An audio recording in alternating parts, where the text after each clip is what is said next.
Donc, l'osmolarité nous permet de faire un dépistage de la sécheresse oculaire qui est efficace, d'une part, mais surtout qui nous permet d'établir le degré de sévérité de la sécheresse oculaire. Selon le résultat obtenu, on est capable de connaître si on a affaire à une sécheresse qui est légère, modérée ou sévère.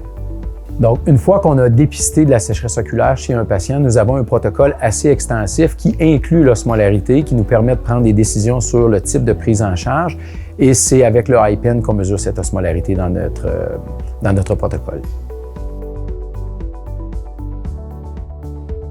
Le IPEN est un outil qui est très facile à utiliser, qui est précis, répétable et qui ne nécessite aucune calibration. Donc, c'est un outil qui est très facile à utiliser dans n'importe quel contexte clinique.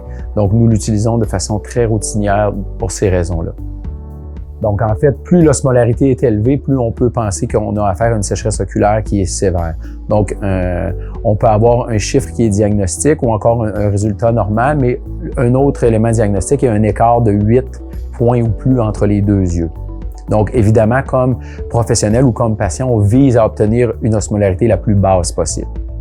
Pour toutes ces raisons, effectivement, je recommanderais d'utiliser le IPEN, qui est un outil clinique qui est indispensable maintenant en 2019. Première des choses, on demande à notre patient de fermer les yeux au moins 30 secondes avant la prise de mesure. Ça nous donne le temps d'insérer le sensor dans le IPEN.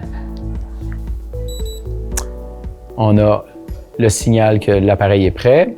On peut ouvrir les yeux, on regarde vers le haut. Je tire la paupière ici et je vais simplement ici toucher sur la conjonctive. J'obtiens ma mesure. C'est aussi simple que ça. On utilise un deuxième sensor pour le deuxième œil.